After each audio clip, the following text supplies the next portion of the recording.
Bueno, nos acompañan en esta segunda parte del programa dos personas que trabajaron muchísimo para poder lograr tener hoy un marco, una ley de acceso a la información que permita a cualquier ciudadano el saber lo que está pasando en función pública en general. Una ley de acceso que le da una herramienta de apertura de información, no solamente al periodista, sino que a cualquier persona, a cualquiera de ustedes que ahora esté viendo el programa y tenga interés con relación a algún tema en particular. Romy Fischer es consultora en este ámbito de ley de acceso a la información, en acceso a información pública y transparencia también, y nos acompaña. ¿Qué tal, Romy? ¿Cómo estás? Bienvenida. Gracias, Santi. Un placer estar acá con ustedes. Muy buenas tardes a vos, al compañero Pepe, a toda tu selecta audiencia y al equipo de producción. Gracias por acompañarnos, Romy. También nos acompaña José María Costa, periodista y otra de las personas que trabajó muchísimo para poder tener hoy una ley de acceso a la información. Pepe, ¿cómo estás? Bienvenido. Bien, muchas gracias por invitar, gracias por estar recordándote este tema que es toda una conquista ciudadana. Un gusto estar contigo, con la audiencia, con Romy. Compartimos mucho en esta lucha a través de los años a favor del acceso a la información pública, y creo que estamos coronando este trabajo de mucha gente con una ley que reglamenta este derecho fundamental para la democracia que estuvo contemplado y está contemplado en la Constitución Nacional, pero desde hace 20 años no tenía una ley reglamentaria para hacerla efectiva realmente, y que es lo que se ha logrado. Quiero poder dividir el programa en dos etapas, digamos, en este debate.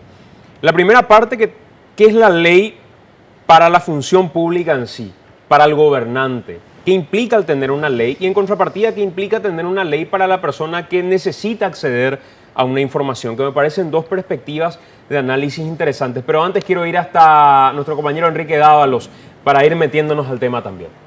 Gracias, Santiago. Y tenemos que recordar algunos casos emblemáticos respecto al acceso a la información pública, porque algunos casos tuvieron trascendencia nacional e incluso repercusiones internacionales. Y fíjense, porque vamos a llegar al final de cada historia contando cómo están esos casos actualmente. Casos que tuvo involucramiento masivo de la ciudadanía y que actualmente están durmiendo en alguna institución, y lo vamos a contar enseguida.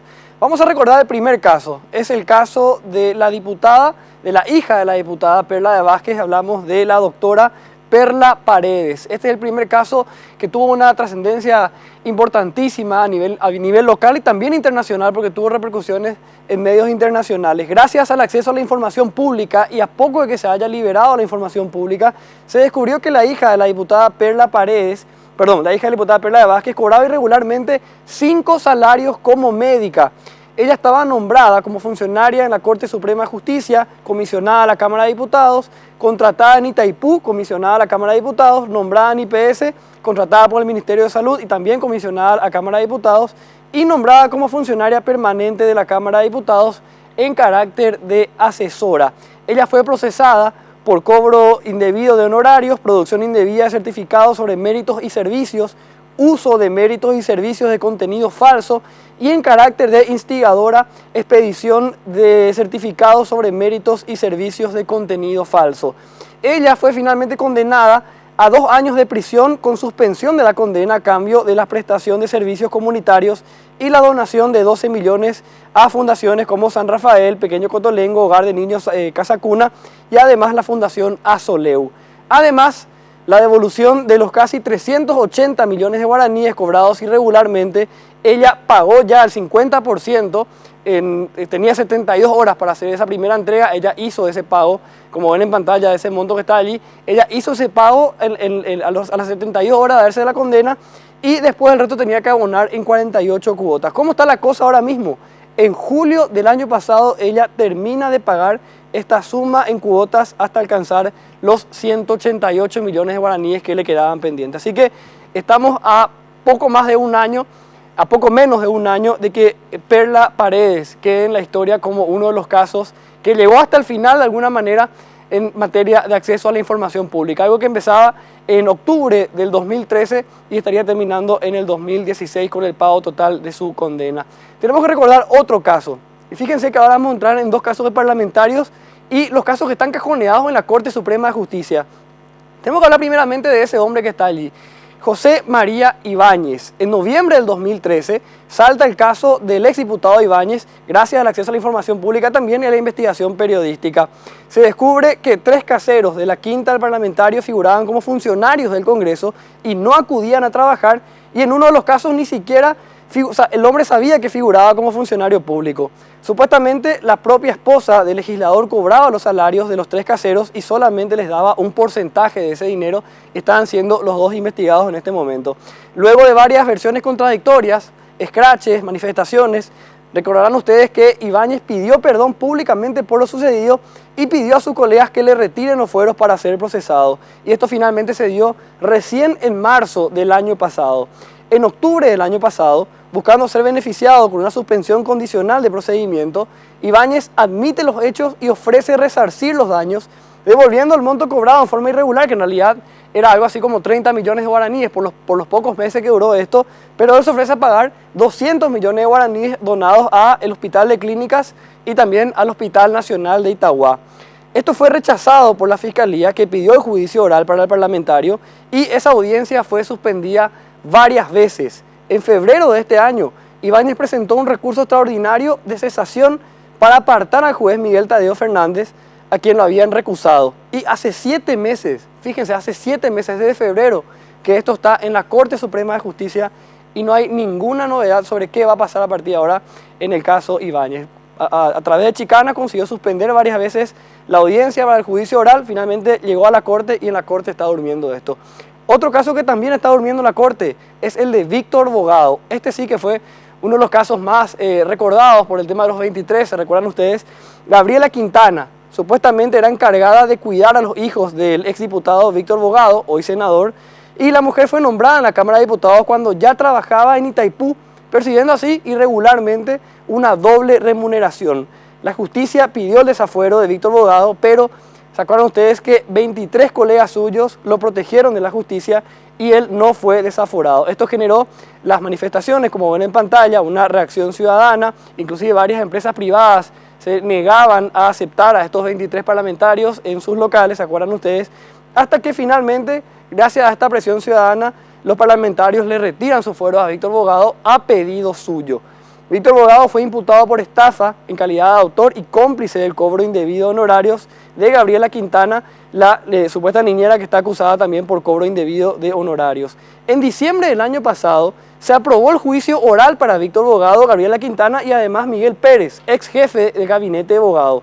Sin embargo, la Cámara de Apelaciones, integrada por Mirta González de Caballero y Carlos Ortiz Barrios, y además de Emiliano Rolón, decidió anular la resolución de elevación a juicio oral, argumentando que no hubo control por parte del juez y que tampoco se respetó la inmediatez. Se designó un nuevo juez, que es Óscar Delgado, él fue recusado y después fue reconfirmado.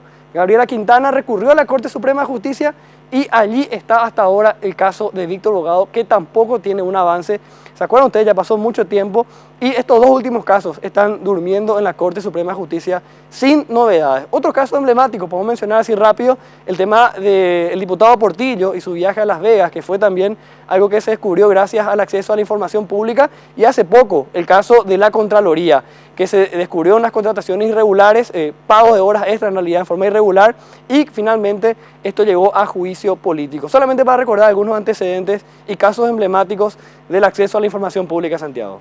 Bueno, visto de esa forma, que mucho se consiguió, José Romy, con tan poco inicialmente. Tampoco digo, hoy se va a estar en vigencia en muy poco tiempo la ley de acceso a la información, pero el solo poner en debate una ley de acceso nos permitió un montón de cosas.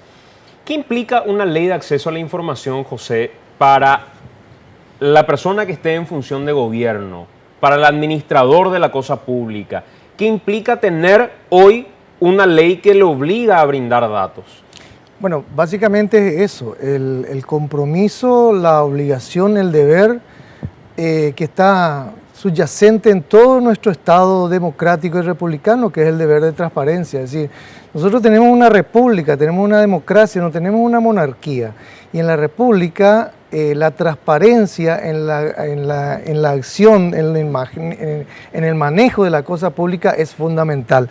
Y esto tienen que entenderlo todos los funcionarios, así como lo entendieron en su momento las autoridades cuando hubo esta efervescencia de la cual se estaba mencionando hace 2 años, en el 2013, cuando la ciudadanía salió a reclamar esa transparencia en distintos ámbitos, sobre todo en el legislativo, en el parlamentario, pero después en todo el Estado prácticamente salió a reclamar, porque el leitmotiv de ese reclamo era justamente la gran cantidad de hechos de corrupción que estaban dándose en ese momento y que probablemente se venían dando desde hace mucho tiempo, pero digamos que la paciencia de la ciudadanía llegó a un punto culmen y hubo el escenario perfecto para que ese reclamo ciudadano, sumado a otros elementos como el apoyo de los medios de comunicación, como el entorno internacional de transparencia, de leyes de acceso a la información en el continente que venían desde hace muchos años implementándose, y particularmente también en el ámbito judicial, un caso que después de muchos años tuvo una resolución judicial en la más alta instancia, la Corte Suprema de Justicia, a favor de la transparencia. Y aquí hay que recordar a un baluarte, un prócer de este trabajo, de esta lucha, de esta batalla, de esta guerra a favor de la transparencia, que es el ciudadano sanlorenzano Daniel Vargas Telles. Sí. Él que en el año 2006-2007, no recuerdo bien, había pedido información en su municipio sobre los mismos temas que en el 2013 estábamos hablando. Los salarios de los funcionarios, la remuneración, la cantidad de funcionarios que había en el municipio, qué funciones cumplían, etcétera, etcétera. Y le negaron esa información. Y ese fue el punto de partida para un largo caminar a través de la justicia buscando que se dé el reconocimiento del derecho de acceso a la información pública en concreto. Eso se logró en el 2013. Romy, ¿qué era lo que antes podía decir, antes de la ley podía decir el administrador de la cosa pública para negar información y a partir de ahora ya no es un argumento? ¿Qué es lo que hoy está obligado el funcionario público a brindarle a la ciudadanía en general? ¿Y a partir de qué tipo de pedidos? ¿Uno tiene que enviar un correo? ¿Uno tiene que ir a esperar por años que le brinden una información o los mecanismos también cambian? Bueno, antes directamente podían no responderte, esa es la diferencia. Hoy, sin embargo, a partir de la Ley de Acceso a la Información Pública, lo que hace es reglamentar el artículo 28 de la Constitución Nacional del que hablaba Pepe, que es un derecho fundamental de acceder a las fuentes públicas, y establece el modo, el plazo y sanciones en caso de que no brinden la información a los ciudadanos.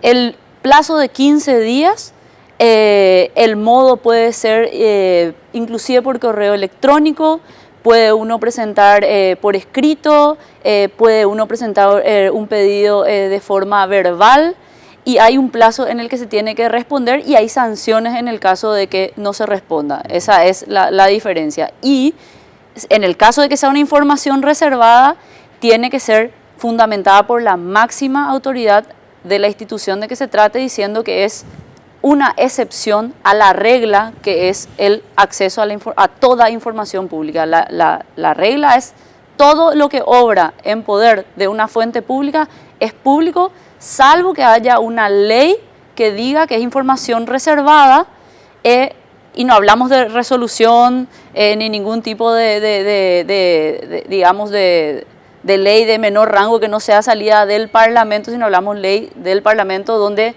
tenemos ya un cúmulo de leyes que hablan de proteger datos personales, datos bancarios, de la niñez, cualquier cosa que pueda perjudicarte, difamarte. Bueno, hablamos de informaciones también de investigaciones penales, bueno, un montón de cosas, pero que son la excepción. La regla es toda información que obra en una fuente pública, información debe ser pública y en el tiempo que el ciudadano lo solicite.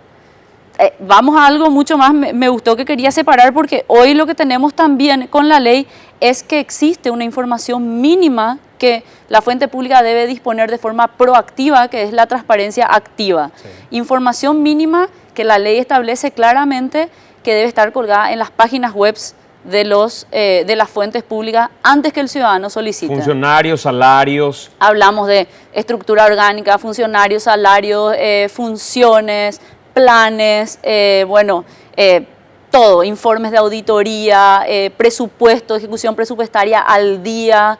Hablamos de, en el caso del Poder Judicial, todas las sentencias de la Corte Suprema de Justicia, sentencias de los tribunales de primera instancia y de apelaciones las más representativas. Hablamos en el Congreso de todas las leyes, los dictámenes de las comisiones. Bueno, y obviamente todo lo que se refiere también a la ejecución del dinero, cómo se administra adentro, ¿verdad? Fíjense que eso, José y Romy, lleva un tiempo el procesar y ponerlo de manera pública en un sitio web. Sí. Tuvieron el tiempo para hacerlo. La ley en días entra en vigencia. ¿Cuántos municipios podríamos tener todavía con la justificación de ni siquiera tenemos una página? Son muchísimos. Son muchísimos. Con la vigencia ya de la ley, ¿hay algún tipo de sanción ya para aquellos que no hayan hecho la tarea, que no hayan hecho los deberes y hoy no tengan un sitio en el cual colgar esa información pública? Bueno, hay que recordar que también nosotros somos un país bastante sui generis. No tuvimos ley de acceso a la información durante 22 años de vigencia de la Constitución que en su artículo 28 obligaba a tener una ley reglamentaria para hacer efectivo este derecho. Y a los 22 años, en el 2013, tuvimos 2 leyes, sí, no solo una. O sea, tenemos 2 leyes de acceso a la información pública en realidad. La ley 5189, que es una ley que obliga a proveer y a disponibilizar información de las fuentes públicas en las páginas web. Y la ley 5282 que vino después, que recoge también el tema de la transparencia proactiva desde el Estado, mostrando lo que tiene, pero incorpora el otro andarivel, que es la posibilidad de que el ciudadano tenga un mecanismo de petición de información, de solicitud, y que haya un procedimiento claro y que tenga procedimiento y recursos, incluso cuando reciba una respuesta no satisfactoria o negativa, tenga recursos ya sea administrativos o judiciales. Bueno, tenemos 2 leyes.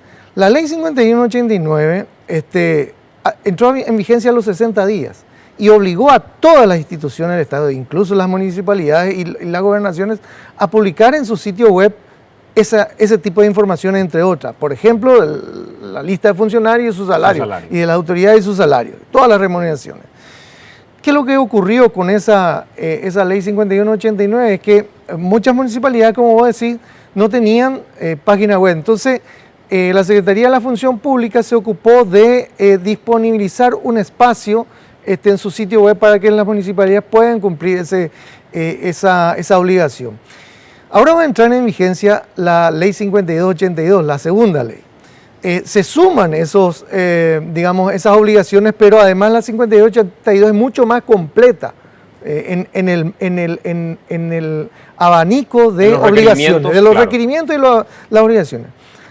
¿Qué pasa? Es cierto, hoy día la Secretaría de la Función Pública, yo entiendo que ya ha dictaminado sanciones a algunos municipios por no disponibilizar información que está requerida por la ley 5189. Y yo supongo que va a seguir ocurriendo con la ley 5282. Pero hay algo muy importante que no debemos olvidar.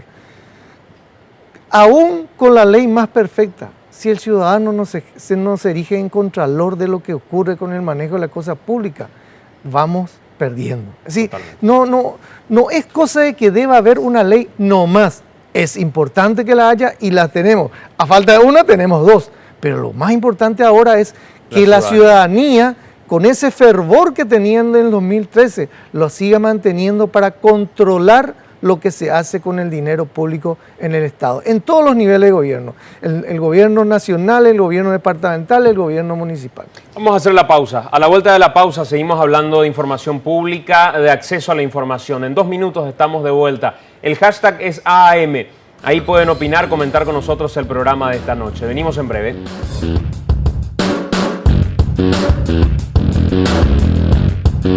Quedaba picando, Romy, hace rato una opinión respecto a esto de municipios que no se pusieron hasta ahora en campaña, habiendo tenido todo el tiempo que tuvieron como para poder brindar la información que la ley les obliga a brindar.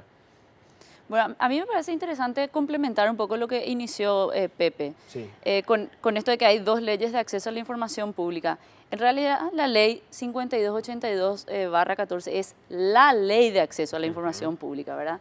Yo creo que es la ley, la anterior hablaba de la publicación de salarios, de funcionarios, bueno, eso tiene mucho que ver con la organización dentro del Estado, pero esta ley lo que va a hacer es una herramienta, un mecanismo que operativiza el derecho humano de acceso a la información pública, que es una herramienta y vehículo fundamental para acceder a otros derechos humanos, como por ejemplo el derecho de salud, de educación. Entonces, en resumidas cuentas, yo creo que es el instrumento que tiene el ciudadano para mejorar su calidad de vida, para participar del gobierno, para darle contenido a la democracia participativa. Eso yo creo que es algo que complementar lo que decía Pepe, que hay que resaltar independientemente de todas estas cuestiones. Va a ser todo un proceso largo el de preparar a las instituciones y especialmente a los municipios, porque ya tenemos el antecedente de la ley 8159, va a ser un proceso para que se pueda implementar verdaderamente esta ley. Pero no quiero que perdamos de vista de que se queda ya operativo el derecho humano de acceso a la información pública y a partir de ahora el ciudadano ya puede y tiene todas las herramientas para tratar de mejorar su calidad de vida, ya sea en su municipio o lo que sea. Hablamos de saber los turnos de médicos en el hospital a donde asistís, cuáles son las especialidades que hay, a qué hora están, qué medicamentos hay en stock, y tener las herramientas que en el caso de que no te brinden la información ahí, puedas acceder finalmente a la información y poder tener, por ejemplo, el acceso a la salud. Eso es lo que a mí me gustaría decir y que quedó picando tu pregunta, pero... Romy, y la autoridad de aplicación de todo esto, cada organismo, cada institución pública, cada municipio tiene que tener una ventana de atención a este tipo de reclamos o cómo se va a hacer operativamente. Asimismo, cada fuente pública va a tener tiene que tener una autoridad de aplicación dentro de la fuente pública y deben habilitar una oficina de acceso a la información pública, visible a la ciudadanía, que sea la boca de entrada para cualquier tipo de solicitud que pueda hacer el ciudadano. Y no solamente boca de entrada, sino que tiene que tener la función de asistir al ciudadano. Asistir y ayudarle a completar en el caso que sea necesario su solicitud. No se puede rechazar por un defecto de forma, no se puede uno desligar del ciudadano, tiene que asistirlo hasta que pueda acceder a la información que está necesitando este ciudadano. Esa es la autoridad de aplicación dentro de cada fuente pública. Desde el 18 de septiembre, cada institución pública tiene que tener una oficina de acceso a la información pública. Y de lo que sabes, Pepe, ¿están haciendo la tarea para ello? ¿Hay instituciones que ya tienen su oficina de acceso a la información pública o la gran mayoría no tienen nada hasta ahora? No, yo creo a nivel de los poderes del Estado, las principales instituciones están haciendo ese trabajo de preparación. El Poder Ejecutivo ha creado una dirección de acceso a la información pública en el Ministerio de Justicia. El Poder Legislativo tiene sus respectivas direcciones, el Poder Judicial también ya está en vías de implementar eso. La parte, digamos, burocrática, administrativa se está manejando bastante bien, entiendo hasta ahora, y vamos a ver, bueno, cómo empieza a funcionar eso a partir del 18 de septiembre. Ahora, hay cosas que yo creo que no cambian de la noche a la mañana y tenemos un desafío muy grande para que eso ocurra. Y quiero referirme a tres cuestiones en particular. En primer lugar, ya te decía yo el tema de la ciudadanía. ¿Sí? No puede haber Estado transparente si no hay ciudadanía activa. Porque el poder generalmente es muy amigo de la corrupción. Y si el poder no se ve controlado, la corrupción entra fácilmente. Entonces la ciudadanía tiene que crecer y esmerarse en su tarea de contralor del poder. O sea, la ciudadanía activa es la mejor garantía para una transparencia del Estado. En segundo lugar, tenemos un Estado paquidérmico, pero también desordenado. Y ese es el gran desafío cuando aparece una ley de acceso a la información pública, porque hasta con voluntad para dar información a la gente, el Estado puede encontrarse en un caos Y generalmente lo que sucede cuando vemos pilas de expedientes amontonados, etcétera, etcétera, tenemos un Estado desordenado y hay que empezar a ordenarlo. En muchos países las leyes de acceso a la información fueron aprobadas, digamos, en paralelo con leyes innovadoras en materia de gestión de archivos públicos, por ejemplo.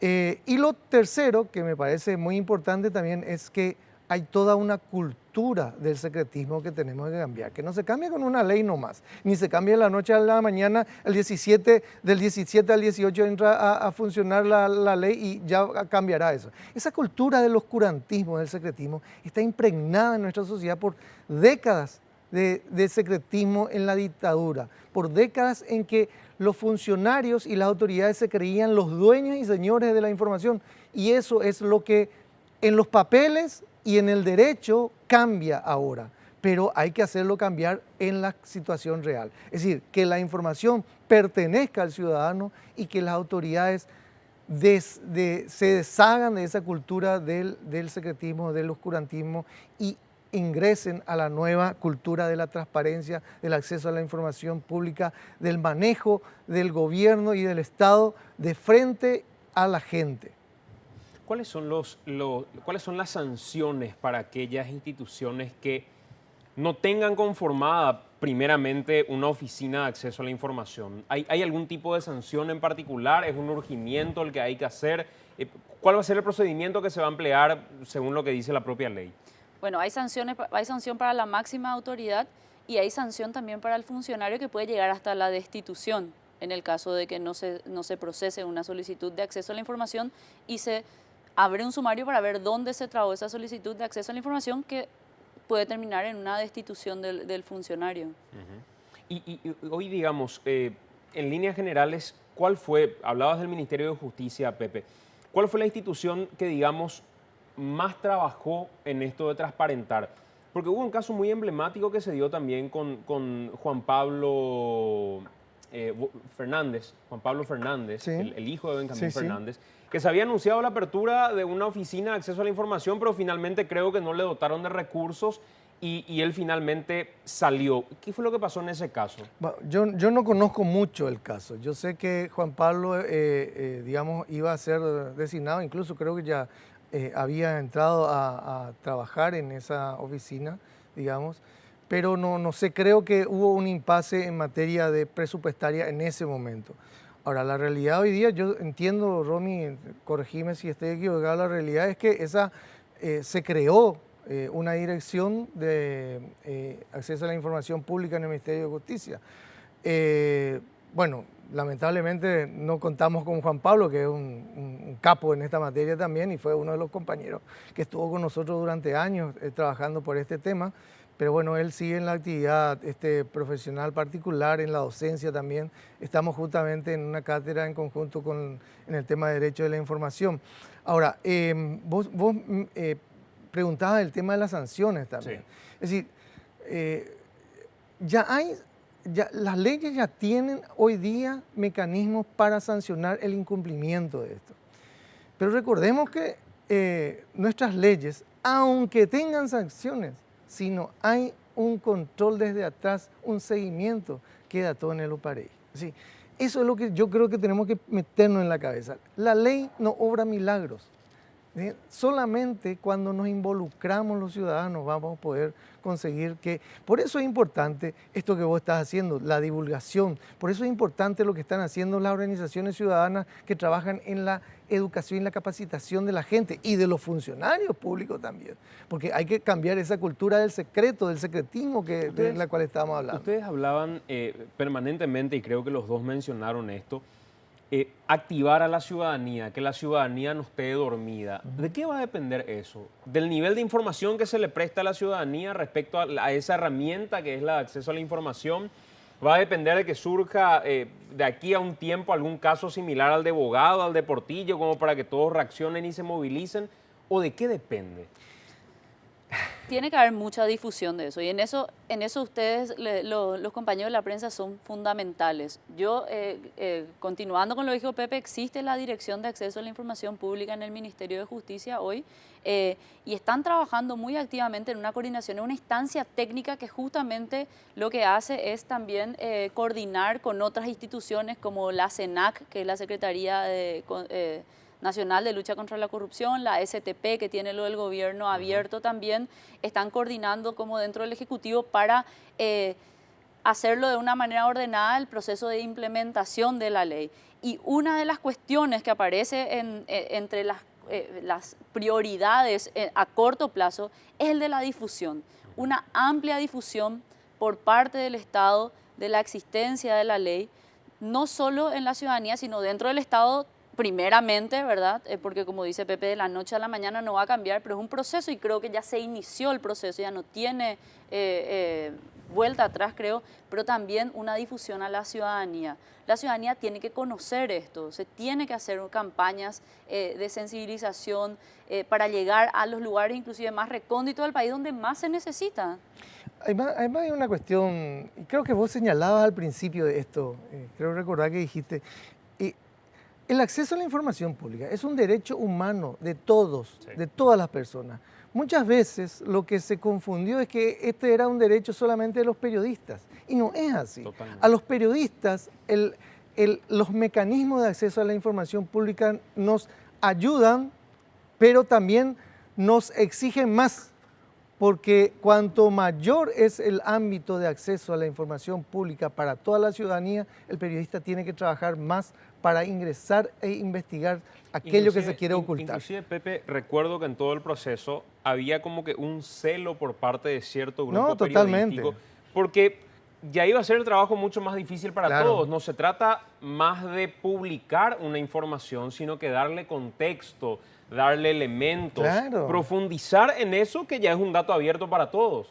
Claro, no, por decirte nomás, hoy día ya no es noticia para el periodista o para el periódico, para los medios, publicar, no sé, las remuneraciones de los funcionarios. Lo que tienen que hacer es investigar qué conexiones hay, por ejemplo, para que haya este tipo de remuneraciones. Porque las remuneraciones están ahí, en las páginas web. Es decir, está a disposición de cualquiera, pero el periodista se ve obligado entonces a hacer un trabajo más fino de investigación. Y eso es bueno para el periodismo, pero sobre todo para la sociedad, para la democracia, porque impone un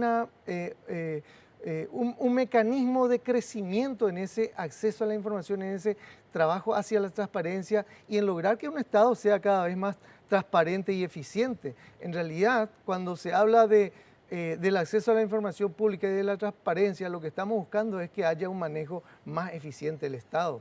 ¿De quién es el gran logro, creen ustedes, de tener hoy esta ley de acceso? ¿Es el logro de un gobierno? ¿Es el logro de la ciudadanía a partir de la presión que se ejerció para las autoridades? ¿De quién es el logro, Romy? Yo creo que es un logro ciudadano. Ahora, también hubo una voluntad política de apoyar en su momento, eso no se puede desconocer. Hubo una voluntad política del Parlamento en el momento cuando la sociedad civil le llevó el proyecto de ley, liderado por el senador Carlos Amarilla, se creó este Frente Parlamentario Pro Transparencia, inició el proceso de una ley de acceso a la información pública. Por otro lado, tenemos también la sentencia de la Corte, en el caso de Vargas, que dice que es un derecho humano y da finalmente la razón a Vargas. Y luego tuvimos la promulgación de la ley por parte del Ejecutivo. Hay que reconocer también eso, pero sin lugar a dudas, y creo que las autoridades inclusive lo han mencionado, es un logro ciudadano. Yo creo que se dio la tormenta perfecta en este tema, después de mucho tiempo. Y esa tormenta perfecta tuvo varios ingredientes.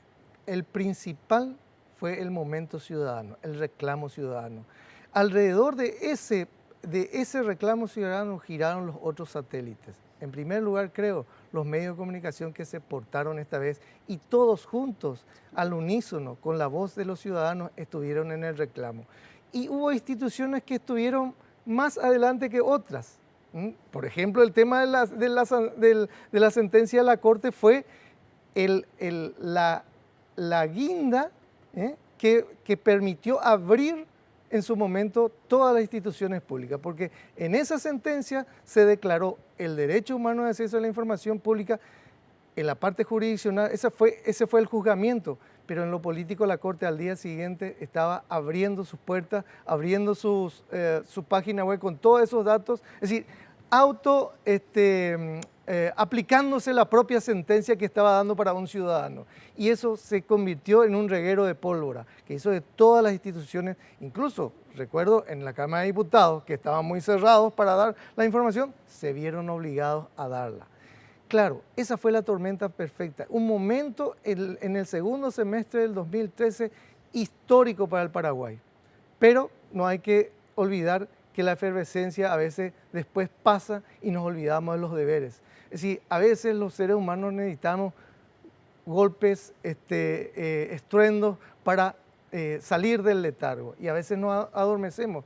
Lo que pasó con este tema de la foto del niño sirio. Es decir, ese problema de la migración hace mucho que existe. Pero visibilizó. Pero esto visibilizó y esto nos golpeó. Que tan mal estamos como una humanidad, yo decía el otro día, para que tenga que suceder esto para que nos demos cuenta del otro problema. Pero bueno, esa es la realidad. Cuando se da todo este proceso en la Corte y la Corte se pronuncia respecto al acceso a la información como derecho humano, ¿hubo algún trabajo que se desconoce hasta hoy se haya hecho asesorando, incluso diciéndole a la Corte, señores, estos son los caminos, o fue un golpe de gracia de los ministros de Corte, una iluminación que no se sabe de dónde vino a la hora de decir, así hay que juzgar esto? ¿Qué saben ustedes al respecto?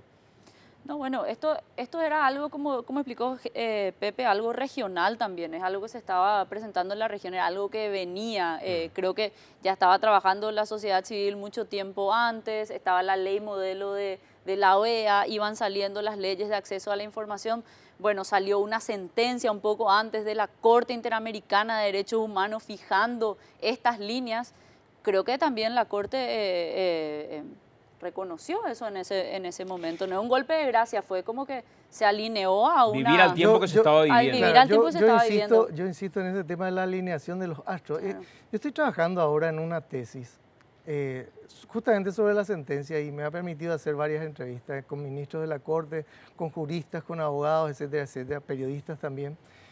Y hay varias coincidencias, entre ellas la gran importancia del reclamo ciudadano y la participación y el protagonismo de los medios, también reconocido por los ministros de la Corte. Es decir, vamos, en la teoría política moderna se sabe que mucha de la actuación de los tribunales, de las Cortes Supremas, tienen uno de los tantos elementos de fundamento es el contexto social. Sí. Sí. Las Cortes generalmente buscan, algunos autores dicen, generalmente buscan su legitimación con la coincidencia con el reclamo ciudadano, generalmente. Entonces, esto pudo haberse dado en este caso y además fue algo muy oportuno, oportunista algunos dijeron, pero bastante oportuno porque fue una sentencia que estaba ahí a la espera hace tanto tiempo y cayó perfecta en el momento justo, en el lugar indicado y con el impacto efectivo, que fue abrir a la transparencia a todas las instituciones. Bueno, la historia dirá, y probablemente los protagonistas de esa historia podrán contar los pormenores en algún momento de ese proceso, pero lo que vemos los ciudadanos es eso, en el caso de la Corte, una sentencia oportuna en un momento explícito y muy importante que fue gravitante para darle continuidad, sentido y la roca de fortaleza a todo ese reclamo ciudadano que venía.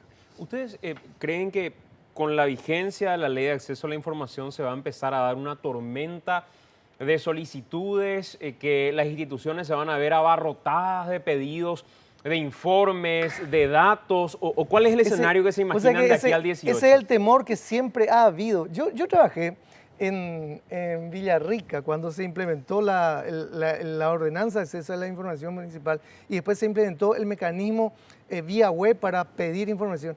Y el temor que siempre hay es caramba, no vamos a poder dar abasto, y no es así, generalmente no es así. Claro que se tiene que preparar la institución y se tienen que preparar los funcionarios, lo hicimos en Villarrica en aquel momento, a partir del 2006 con Federico Alderete, intendente, y después con Darío Hortellado también trabajamos en esa preparación. Pero nunca sucede así como que te rebasa la posibilidad de las instituciones. Además, con un estado elefantiásico que tenemos, caramba, con que trabaje la mitad de los funcionarios públicos ya sería suficiente para atender todas las demandas de información que pueda haber de la ciudadanía. Totalmente. Además, si la transparencia activa funciona, digamos que las solicitudes de acceso a la información ya serían la excepción. Claro. Tendría que estar ya colgado en la página web todo lo que se considera de interés público, mínimamente tendría que estar ya en las páginas web. Eso es muy importante resaltar. Totalmente. Entonces serían como casos muy específicos de un caso concreto que te toque a vos, sería la solicitud de información. Sí. Romy, te agradezco por estar con nosotros. Muchas gracias a vos, Santi. Muy amable. José, gracias por acompañarnos. Gracias, Santiago. Gracias a ambos por acompañarnos en esta noche. Nos vamos. Gracias a todos ustedes por estar con nosotros también. No se olviden que el próximo domingo nos encontramos, pero antes hacemos la pausa y venimos con el cierre de esta emisión.